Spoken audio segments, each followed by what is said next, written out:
Bonjour à toutes et à tous et bienvenue dans le troisième épisode de notre série consacrée aux différentes situations dans lesquelles il est possible d'exercer une activité de location meublée. Je déclare mon meublé, spécialiste de la fiscalité et de l'accompagnement des loueurs en meublé, a le plaisir de vous présenter Je découvre le monde du meublé pour parler conseils, bons plans et suivre ensemble l'actualité de la location meublée. Et aujourd'hui, nous allons nous pencher sur deux situations particulières qui peuvent avoir des répercussions sur l'activité de location meublée, à savoir le fait d'exercer un emploi de fonctionnaire et le passage à la retraite. Commençons par le statut de fonctionnaire en répondant à une question qui se pose souvent chez les agents de la fonction publique. Est-il possible de pratiquer la location meublée?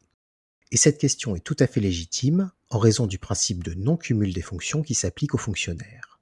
En effet, puisqu'ils sont des agents publics, les fonctionnaires peuvent faire l'objet de certaines restrictions lorsqu'ils souhaitent exercer une autre activité en parallèle de leur emploi public, comme cela est prévu à l'article L121-3 du Code de la fonction publique, qui rappelle que tout agent public doit consacrer l'intégralité de son activité professionnelle aux tâches qui lui sont confiées. Ainsi, dans de nombreux cas, les agents doivent demander l'autorisation préalable de leur hiérarchie avant de débuter leur activité. Toutefois, cette obligation ne concerne pas l'activité de location meublée non professionnelle.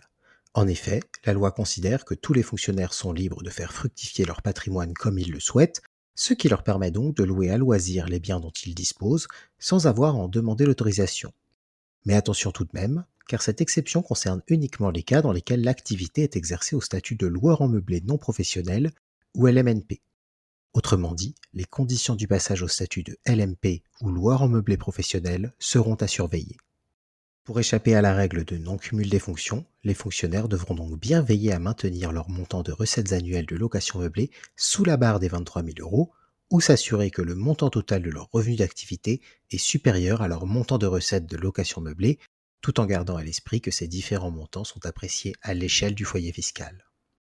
En dehors de ce point d'attention, la location meublée présente les mêmes avantages pour les fonctionnaires que pour tout autre investisseur, à savoir une bonne rentabilité, un régime fiscal avantageux et la possibilité d'adapter son activité à ses projets personnels grâce à la souplesse juridique de la location meublée. Passons maintenant à la question de l'exercice d'une activité de location meublée au moment de la retraite, ce qui s'avère une excellente opportunité à la fois pour augmenter ses revenus et faire fructifier le patrimoine immobilier acquis pendant la vie active, tout en bénéficiant d'une fiscalité avantageuse, qui l'est même parfois encore davantage une fois à la retraite. En effet, rappelons ici qu'en location meublée, l'imposition est calculée sur la base du taux marginal d'imposition. Or, la baisse de revenus entraînée par un passage à la retraite peut occasionner un taux marginal d'imposition moins élevé que pendant la vie active, et donc une imposition encore réduite, même si, dans le cadre du régime réel en location meublée, cette dernière est bien souvent déjà ramenée à zéro par le jeu des déductions fiscales. Autre avantage, une fois à la retraite, les propriétaires bailleurs disposent bien souvent de plus de temps libre, ce qui peut donc leur permettre de profiter davantage de résidences secondaires qu'ils mettaient jusqu'à présent en location, sur la courte ou longue durée. Cette période de la vie pourra donc être l'occasion de réfléchir à la meilleure manière de faire évoluer les modes de location qui ont jusqu'ici été pratiqués, afin de les faire correspondre à un nouveau mode de vie. Tout comme pour les agents de la fonction publique, il sera toutefois nécessaire, une fois à la retraite, de bien surveiller les seuils de passage au statut de LMP, mais pas pour les mêmes raisons. En effet, rien n'empêche les retraités d'être au statut de LMP, mais cela pourra avoir une incidence importante sur leur activité, que cela soit au regard du paiement des cotisations sociales, de l'imputation du déficit ou encore du calcul de la plus-value en cas de vente du bien.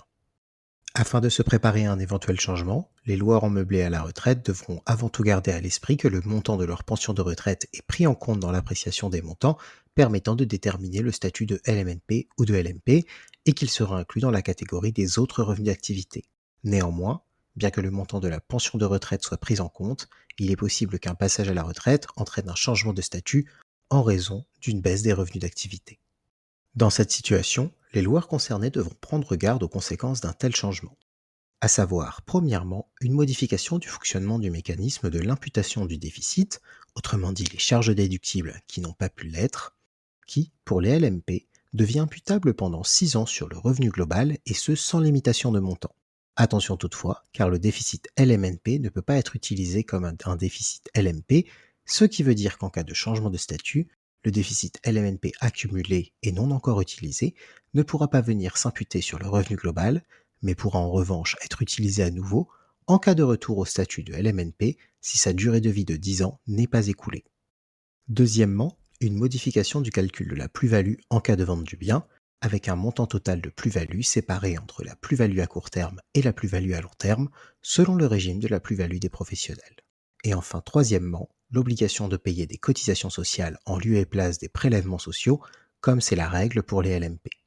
Passer au statut LMP à l'occasion de sa retraite peut également permettre de bénéficier plus facilement d'une exonération d'impôt sur la fortune immobilière, l'IFI, auquel sont assujettis les contribuables dont la valeur nette du patrimoine immobilier dépasse les 1,3 million d'euros. Or, si au statut LMNP il n'est pas possible de se voir exonéré du paiement de l'IFI, cette possibilité existe lorsque l'on relève du statut de LMP. En effet, au statut LMP, l'exonération d'IFI peut être obtenue pour les biens loués qui génèrent des revenus pour le foyer fiscal si deux conditions, listées à l'article 975 du Code général des impôts, sont remplies. Première condition, l'activité doit présenter un caractère commercial, caractère qui va s'apprécier au regard de deux éléments, à savoir le fait que les recettes annuelles correspondant à la location meublée générée par l'ensemble des membres du foyer fiscal excèdent 23 000 euros, ce qui est donc le cas pour les LMP, mais également que les revenus issus de la location meublée représentent plus de 50% des revenus du foyer fiscal.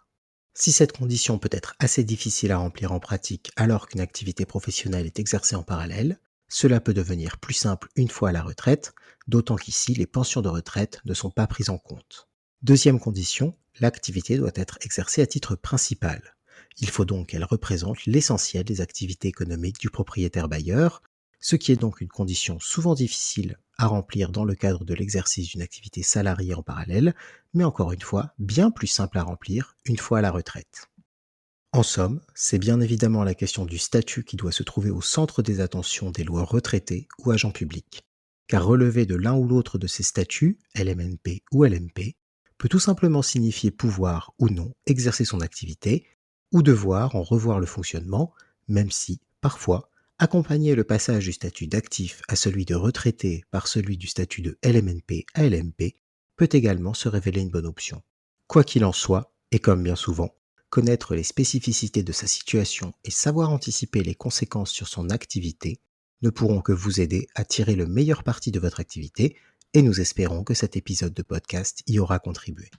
Si vous avez aimé notre podcast, faites-le nous savoir et n'hésitez pas à vous rendre sur notre site internet, à nous suivre sur les réseaux sociaux ou encore à nous contacter directement par téléphone ou par mail à l'adresse contact@jedéclaremonmeublé.com.